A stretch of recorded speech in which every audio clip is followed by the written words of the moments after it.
Welcome to Cinema 4D Unit 2. Today we're going to be going over how to build a scooter from scratch. So we spoke about the interface of Cinema 4D in Unit 1. Today we're going to go over using primitives and splines to build a model scooter in Cinema 4D. So let's go up, confirm that we're on standard mode at the top of Cinema 4D. So we have put this into standard mode now. The next thing we're going to do is we're going to start by building the tires of the scooter. And we're always going to stay at the center of our world to make sure we can build this as easily as possible. So you can use your own measurements. You don't have to perfectly follow along with the exact measurements, but I do encourage you to use similar measurements. The first thing I'm going to do is go to my primitives menu and create a torus. So you can see torus right here. I'm going to hover over that and let go. That's number one. That's called a primitive. And remember that your primitives can be altered in your primitive attributes. So we can transform this by moving it left or right. We're going to keep it in the center, and I probably recommend that you don't want to change any of these values. You want to keep it at the center of its world. We also have object properties. And so let's take a look at that. We have the ring radius. We're going to keep that at 100. But we're going to take the pipe radius and make that smaller so it looks more like a tire. And we're also, you can see orientation. I want this to be up and down like this. I'm holding Alt or Option to give myself the tire here. And now you can see this is looking more like a tire, and I'm going to keep it. I'm not going to move it any, so it stays at the center of my world. And that makes it look more easy to edit. Notice that we're under orientation as opposed to X plus. I'm going to keep it X minus, so it's perfectly centered and facing towards us. And then the school asks that we do label all of our files. So the first thing I'm going to do is File, Save Project with Assets. I'm going to save this to my desktop. I'm going to hit New Folder and then call this Unit 2 Scooter underscore first and last name. And this is where we're going to keep everything inside. So I press enter, and then I'm going to make a second folder. And this is where we're going to keep our C4D assets inside of that unit 2 folder. I'm going to call that C4D, create. And now I'm going to call my file unit 2 scooter, and very importantly, V01. So that 01 is so important because we're going to do this, save this incrementally. And I guarantee you at some point in the process, your computer's going to crash, you're going to lose all your information. And as opposed to you having to recreate everything, we're going to have this saved in versions. And that will, I guarantee you, like putting money in the bank, this will help you save time and energy instead of you having to redo something from scratch. Number two, what I'm going to do is I'm going to go to File and Save Incremental. So if you can see this Save Incremental, I do this because my client, or it's going to ask me to go back in time and say, oh, I like what you did around 12 o'clock. So I save incremental like every 15 minutes, every 30 minutes, whenever I complete something substantial in my project. And you'll notice when you do that, your file is saved up from V01 to V02. Okay, so that's an important thing to remember. The next thing to remember is that we're going to go under Cinema 4D, preferences. And when we do that, we're going to see a lot of good preferences. We don't need to worry about all of this. What I encourage you to do is go to Files, and you'll see here, Files 20. So it's going to keep the previous 20 files, and we're going to go to 5 backup copies. I'm going to have this save to project, so copy to project. And most importantly, I'm going to have autosave on. Now it's going to start backing up.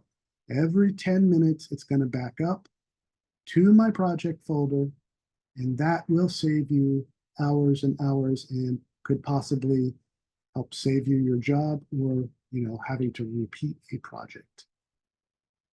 All the stuff I'm going over now, if you have a question, you can always go on preferences or whatever you have a question about, right click on that and go to show help. And the show help dialog box will help you understand anything that you're going over in more detail. Number 2 is that if you're in between office hours, you can always talk to Nico or whoever our CLT or SI is. They're going to be able to help you in more detail. Number 3 is that I encourage everyone to do their work in school, because I can't guarantee that the school can't guarantee that your computer is going to be able to handle the software, but the school's computers are very stable and they are going to be able to handle the softwares. Although I do recommend that you go to preferences, file on that machine and click auto save on. So your projects are going to be saved in your project folder automatically every 10 minutes or whatever you set this to. I'm going to close out of that now. So we've created our tire. I'm going to double click on this and call that tire. The school does ask that we do label everything, and that's professionally, it'll get you set up to work in real job work environments. So now that we have that tire made, let's give this a axle and a bearing racer to stand on. So we're going to go under cylinder. And just like we did before, I'm going to go to orientation. And I'm pressing -X. Notice that I'm not moving anything around. I'm just leaving everything at the center of the world. And that's going to be very beneficial in expediting the completion of your project and keeping everything centered. But I am going to go to radius, make that very small. I'm going to use remember we spoke about Option or Alt right mouse button to zoom, Option middle mouse button to scrub, Option left mouse button to orbit around, or you can choose to use your hand. I don't recommend that you do that because it's not going to look professional in a work setting. But you can also zoom like this and orbit like this. Remember, we spoke about the toggle active view. So you can see everything in a 4-up view, or you can use your middle mouse button. Okay, we also spoke about last week how to make your scene visible using Garage shading with lines, which is a very simple renderer. So you can do that under Display, Garage shading with lines in every one of your windows. Or you'll notice the shortcut key is NB, which it tells it right there. So I did it manually. Now I'm going to type in NB, NB. So we have this visible in all 4 windows.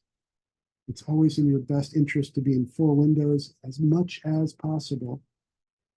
And now we're going to keep it centered, but we're going to take our height and make that more. Look, you don't have to follow any numbers, but you do want it to be centered when you turn in your homework, and you do want it to look like a reasonable representation of an axle. So this is where the bearings are going to be on.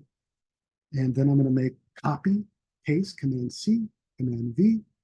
And we're going to go in there and take our height down to around 50. It's up to you how big you want it to be. And we're going to take our And this is kind of where the spokes are going to be embedded into and where the bearings are going to be inside of here.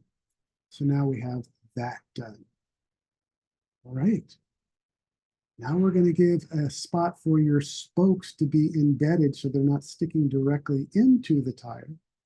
And we're going to go on, and feel free to pause this. What I do when I was learning, and I'm constantly learning, is I'm going to go in, watch what I did is I watched the whole entire video. I took notes, and then I went into the video.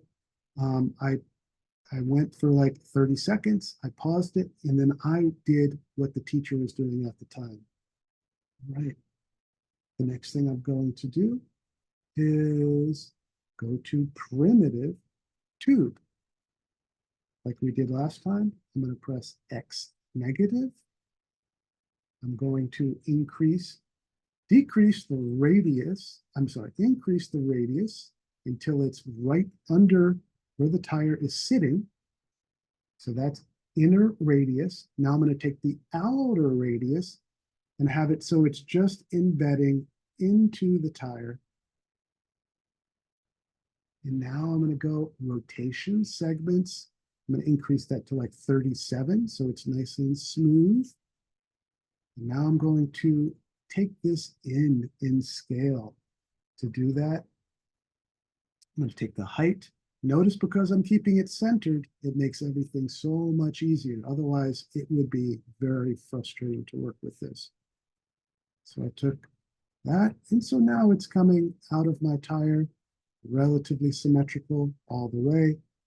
And we're going to click on the fillet button, and that's going to make this rim nice and rounded. You should always use the fillet because nothing is perfectly sharp.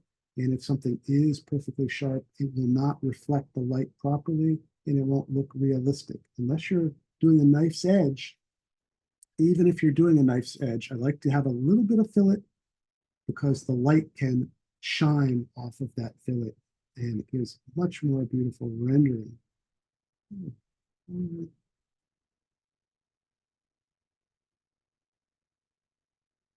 So notice I'm doing it just enough so it embeds in the side of the tire.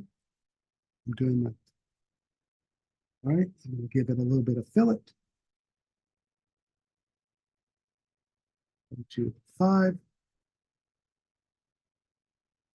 2, 5. Maybe let's take that down to 1. Enter. All right, so now we have the tire, the axle, where the bearing racing is going to be.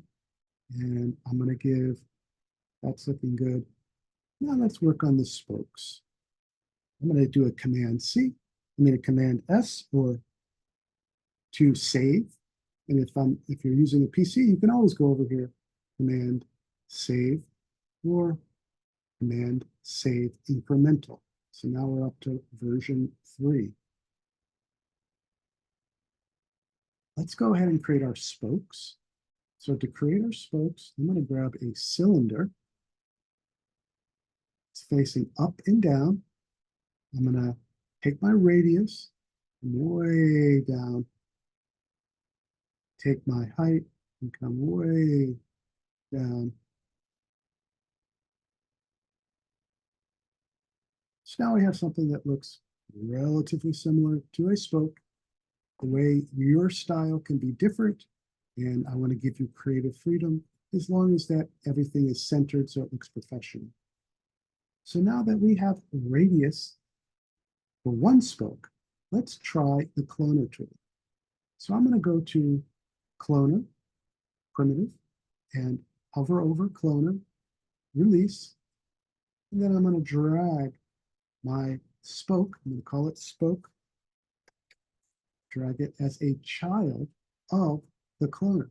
So I'm going to hover over top of cloner, and then you'll notice this arrow pointing down over top of the cloner. That means it's going to make the spoke a child of the cloner.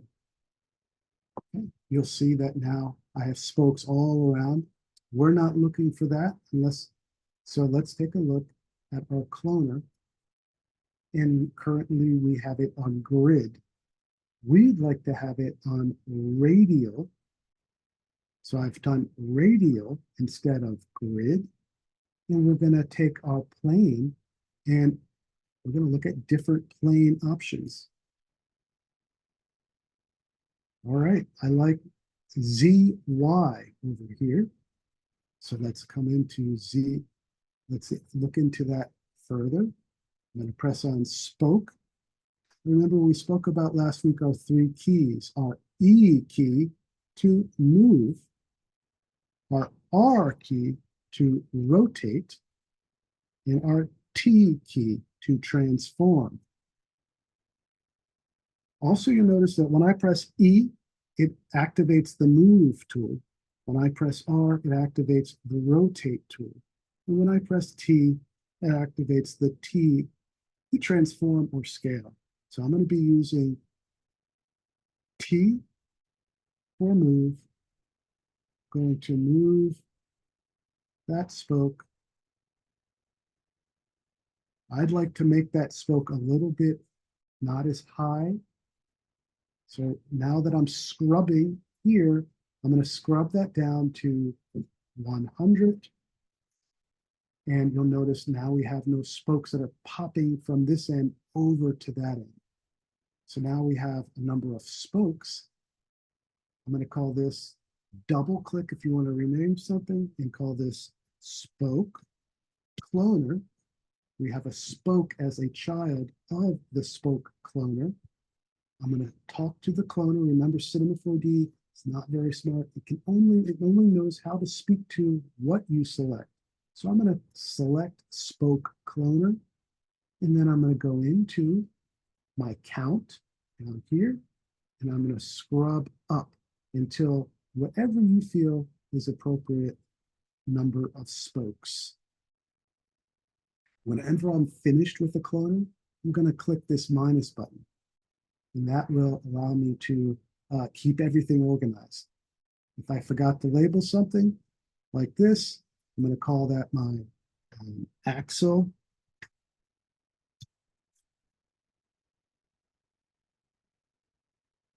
Call that rod.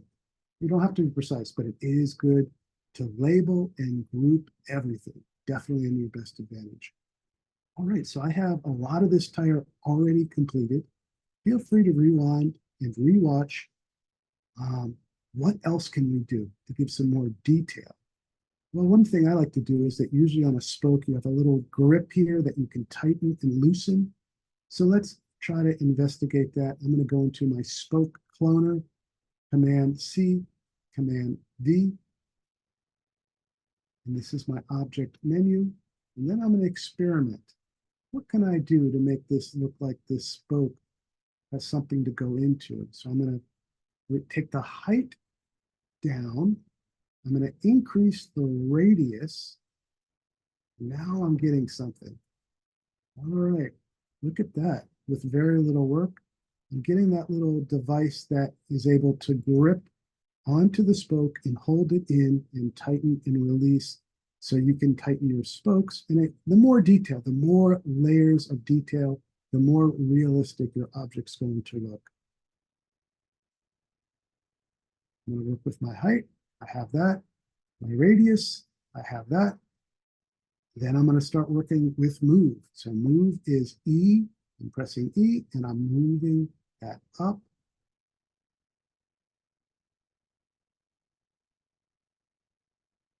Take some practice.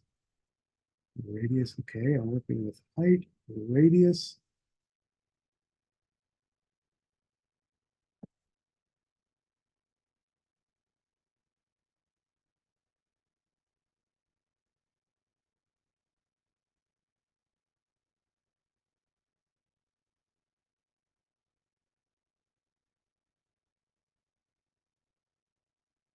Look at all the different variations we have here.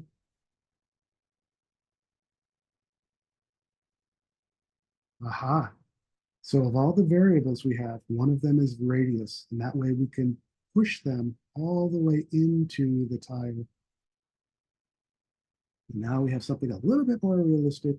I'd probably say we want to decrease the radius a little bit.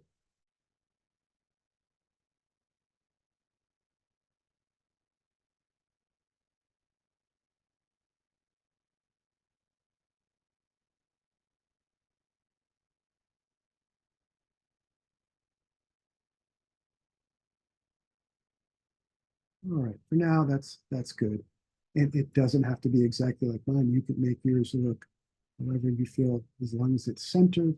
And we want to see something that looks, like it shows good comprehension. That's all we're trying to gain is we'll make sure that you feel comfortable using the software.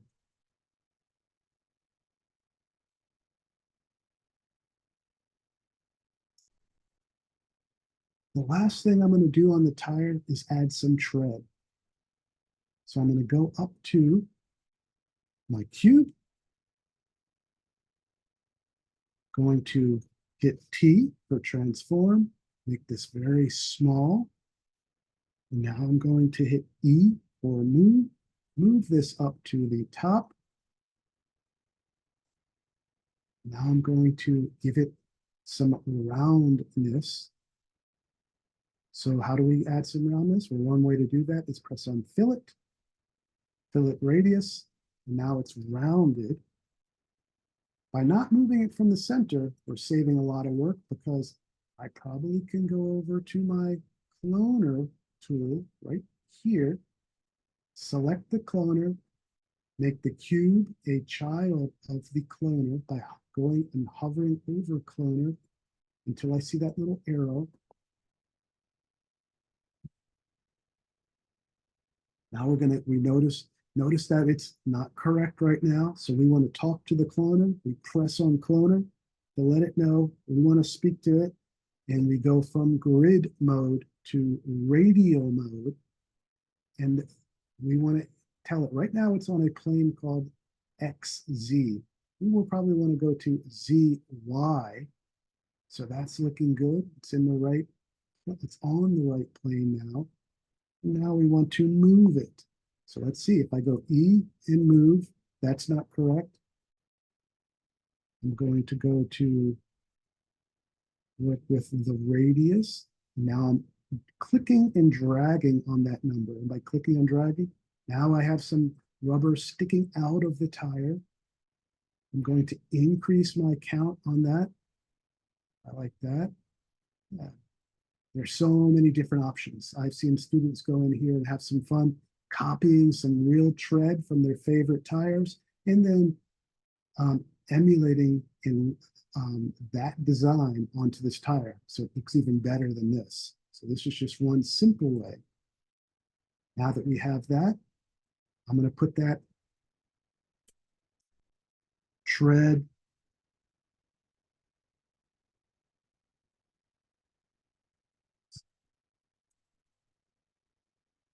center. I'm going to copy, paste, press the E to move. Let's move it out and then press T for scale. Now I'm embedding it inside of here. Copy, paste, E for move, T for transform, and clicking and dragging. Let's move that in a little bit. All right.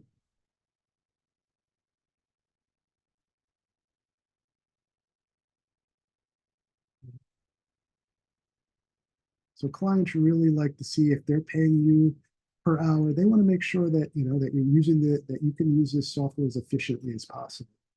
So I'm going to take all my treads and we're going to group them. Very similar to Photoshop or Illustrator, except instead of Command G, we're going to use Option G. We're going to call that tread A. That's tread A. Now I'm going to go copy, paste, Command R, and rotate. So if I rotate, and this is one of many ways you can do this, you can also use the mirroring tool. But let's just use this tool for now. And by holding Shift, I can lock that into 5-degree increments. Oh, let's see here. Negative 90 degrees.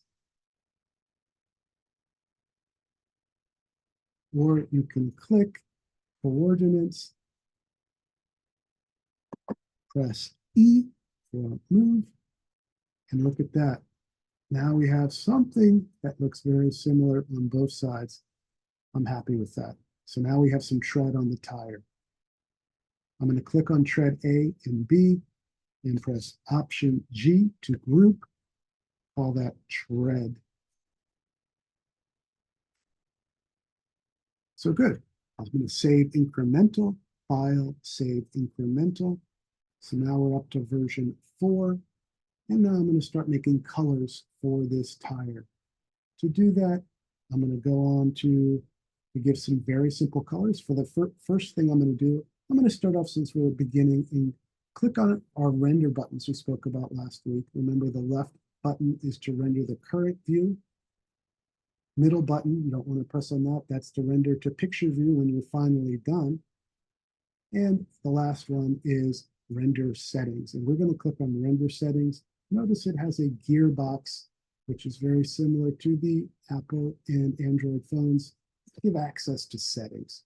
And we're going to start off clicking on the renderer and coming down to standard. And that'll give much easier access and allow you to work no matter what type. Most computers will be able to handle the standard rendering. I'm going to click out of that.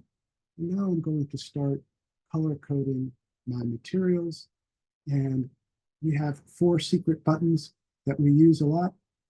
The first one is upper left-hand corner, our asset browser, which will allow you to, if I click on materials, I can get glass, fabric, many different types of substances. So I'm not going to use that right now. I'm going to click on my second secret button, the material manager.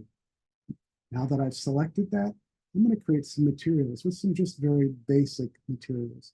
So I'm going to go to create, new default material. Actually, I'm going to go to classic materials, new standard material. This will be for the rubber. So I can double click on that, right click, double click, rubber. Okay, let's give this a color. So I'm going to come up here. You notice very similar to Photoshop or Illustrator. These are our different modalities. We can use color, diffusion, luminance. I'm going to stick with color. And I'm going to come over and choose a value for rubber. And let's just stick with that. I took the saturation down to 0. And look how easy this is. I can click and drag that on the tread. You notice I have a down arrow. And now the tread should turn black. I'm now going to make a separate material for the tire. Command C, Command V. I'm going to call that tire.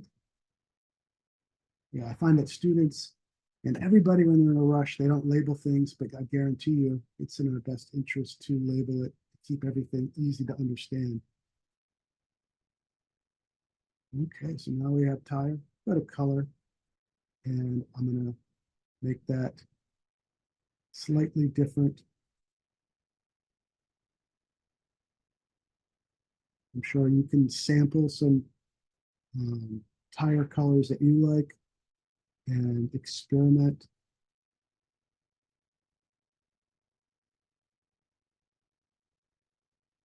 Tire, I can even click and drag over here. Let's make that a little bit different. We even have a blue tire. All right, so that's kind of, okay, so now we have one color for that, one color for this. Let's experiment by going over here to our asset browser. I'm clicking on materials. And then if I make sure, this is the important thing, I come down to standard and physical. Otherwise, if you choose these, you're going to end up with things that don't render. So I'm going to choose anything in the standard and physical. I'm going to look for a metal by clicking on metal. And I see brushed aluminum. I can click and drag that to my rim that's holding the spokes. Now I have a nice metallic thing here. I'm going to come over to brass. Maybe I'll take that and put it on this screw section, and all of them change color. I'm going to take the bronze tarnished and drag that over here, and take my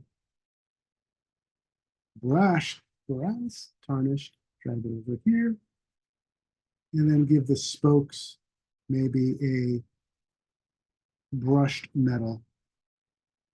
Totally up to you what you feel is appropriate. And now we have something looking kind of neat. So that's our tire. Remember, when we're finished using the asset browser or anything else, make sure to click out of it. I'm going to go down to save and file save incremental. And then I'm going to take all of these, Command A or Shift and click on these, and Option G to group, double click and call this tire. Tire F for front, Command C, Command V. And now this would be tire B for back. Press E to move. And now we have a front and a back tire. F, save. Now we have those all set up. Okay, so now let's go ahead and use some of our primitives to make a cylinder. Notice that you can drag, if you carefully go in, you can make this, and we can use there's more than one way to do anything in Photoshop or whatever program you're doing. There's no exact height. Feel it out as long as it's centered. We're going to be doing okay. I'll call this is our handlebar.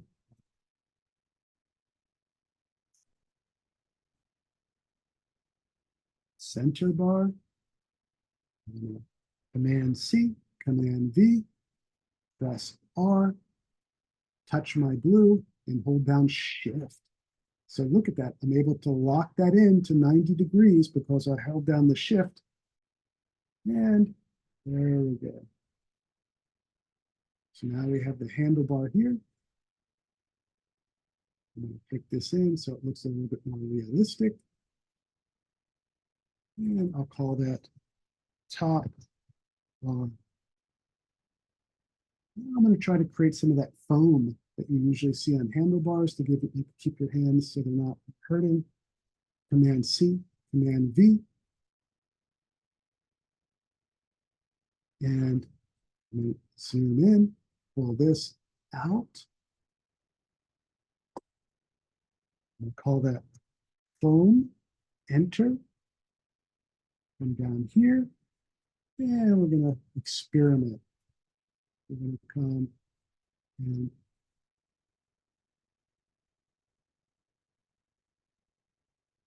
click on my 4-up mode.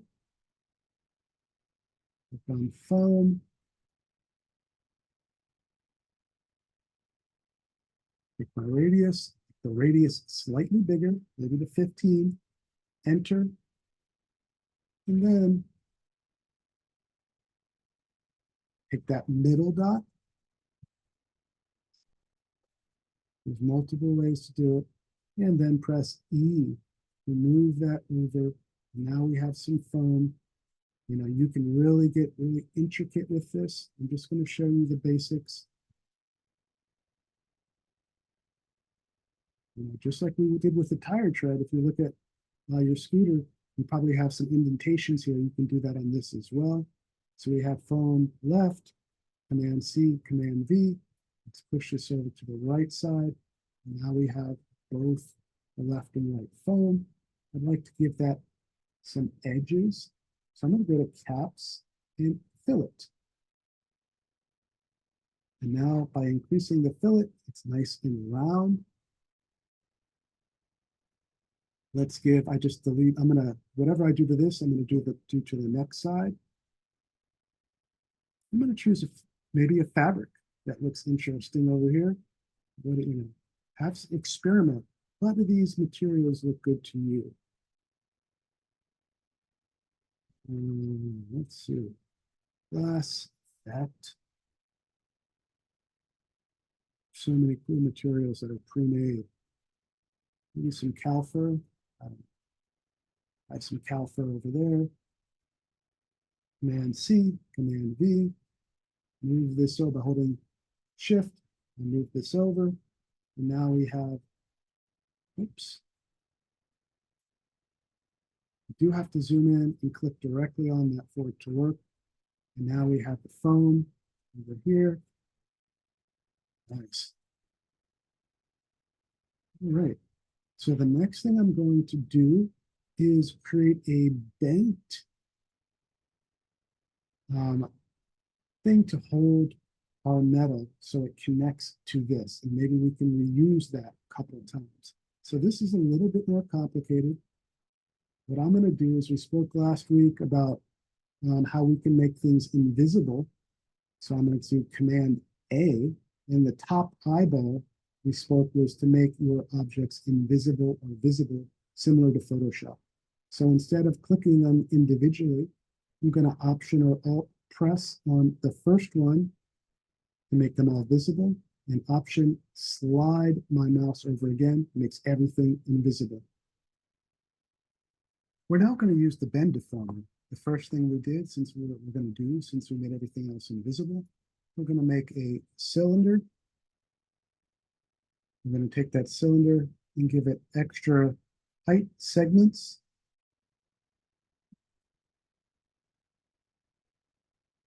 Make the height approximately 850.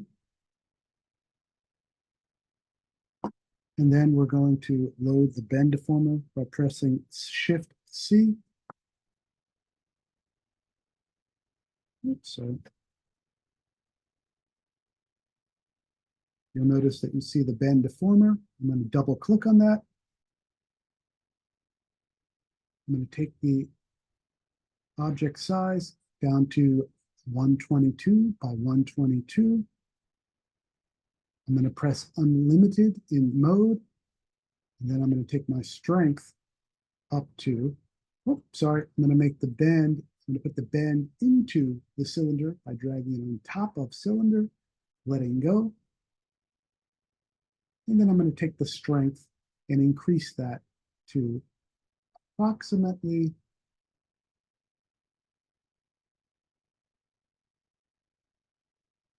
50.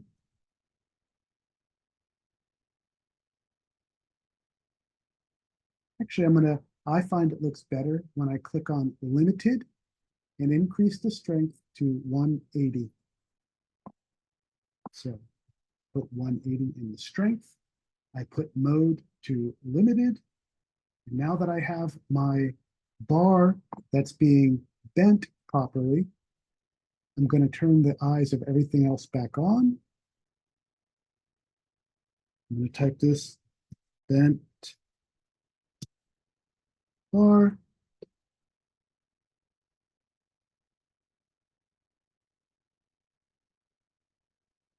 I'm going to hit E to center that, move that up, press T for transform, and reduce the size. I'm going to press middle mouse button so I can look that up in 4 up mode. And we're going to center this directly here. I'm going to zoom in. This is the secret. By zooming in on every aspect, on all of my orthographic views, meaning one view. Right now, I'm just looking at the right, front, top. We're going to center that on all of these. I'm going to click on my bent bar, and I am going to experiment. If I increase my height, notice that this will come down to where the bearings and the shaft are.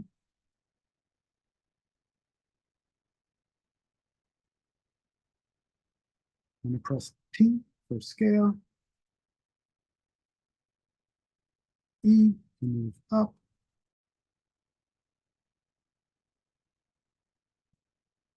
E to move,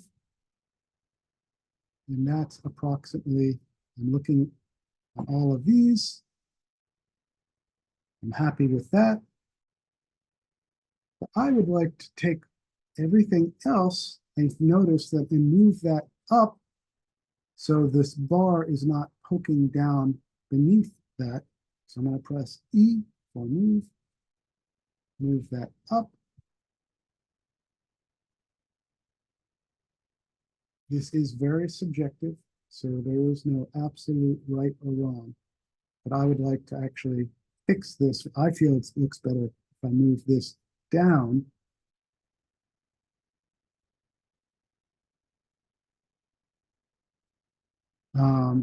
Move that down, and now move this bar down. I personally feel this looks better. I'm going to put everything that I have except for the back tire, so into a null. So I'm going to press tire front, shift, and then I'm going to press, if I want to remove something, I can press command and delete it. So now I have everything except my back tire. I'm going to press Option G to group, call that front, enter, open this up.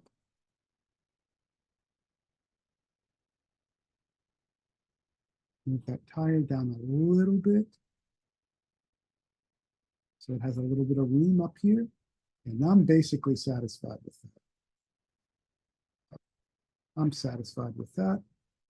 Perfect. I might even want to make my tires smaller. So because I feel like that might look better. T for scale, make my tire smaller.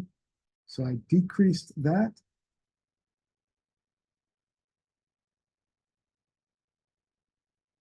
Decrease this. Yeah, there we go. I'm feeling that's looking better. And now that I have my front in one section and my back tire in one section, I'm in a much better place to move on further with my design. So we're going to need to take another one of these bars, bent bars, so we can have something connecting this to the back of our scooter. So to do that, I'm going to open up front. I'm going to copy my bent bar, click into the neutral zone and press Command V to paste. And then I'm going to rotate that bent bar.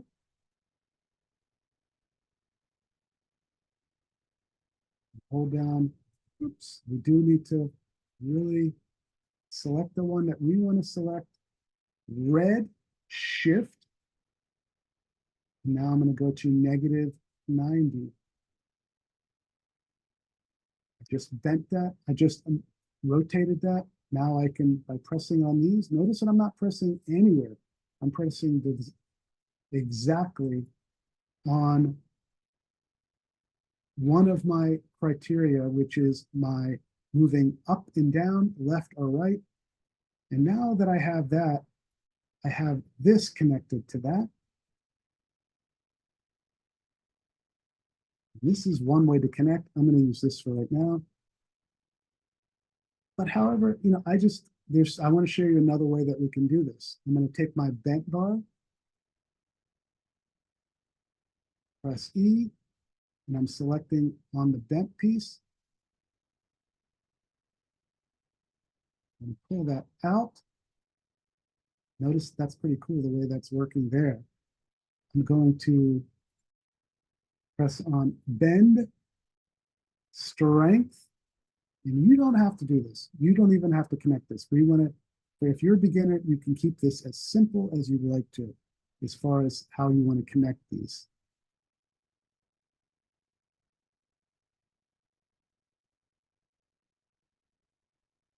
Holding my shift to 90, holding my shift here to go to negative 90. Press E.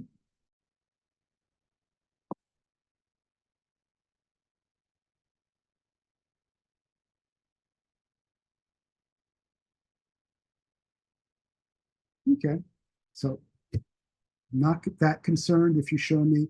We're just working with beginning things right here, but this is approximately connecting this to our bottom plate. To get an A, you don't necessarily have to complete that, but if you'd like to, you can work with Nicola and Joel L, following along here. I'm going to create my base plate, which we're going to stand on by creating a basic cube. I'm going to make the size of that cube very slim here, very long here by going Z long, X approximately 90. I'm going to move that back in space. And now I'm going to take my Z and move that inward until we get approximately here.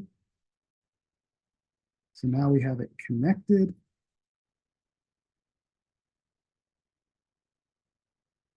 And so I have 103, 16, 392. You can make it however you feel is appropriate. All right. So now that we have that, I like to give everything a little fillet to make it look realistic. Pressing on fillet. There we go. And I'm going to take my bent bar and always press delete. I like that bent bar, so I'm going to copy, paste. I'm going to close up the front. I'm now going to take that bent bar, press R to rotate, click on the red, hold shift, and come to 90 degrees. I'm going to press E again to move this backward. Pick it up here, so it intersects.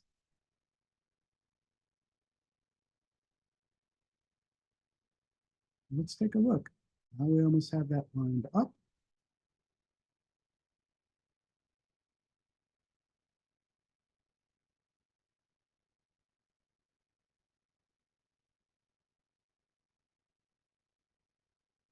All right, I'm going to press on the back tire, E, move, come in, and now it is intersecting with that bar. I'm happy with that. Perfect. Okay, so now we have our scooter built.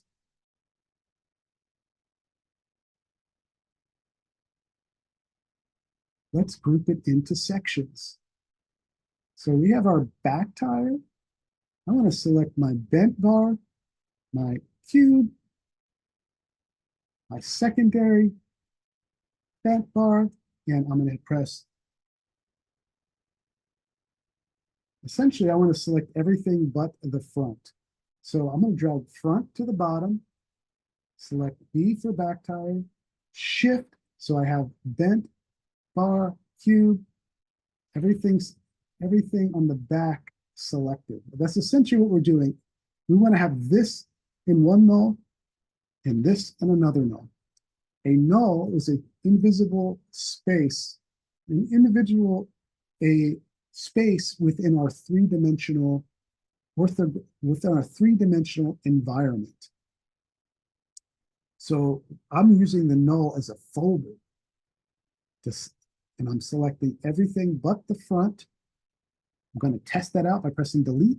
And now I'm undoing, so I'm selecting everything that is in back of my front handlebar, and I'm going to hit Option G. I'm going to call that back of scooter. There we go. We have the back of the scooter and we have the front. And what that's going to allow us to do is rotate by pressing R the front of our scooter. Now look at that. We can have our scooter bend, we can have its wheel turn so we can animate this along a track. So we have that done. We have the front in one section, We have the back in another section. And that is the end of Unit 2, Part A of our scooter. And that will be due for next week.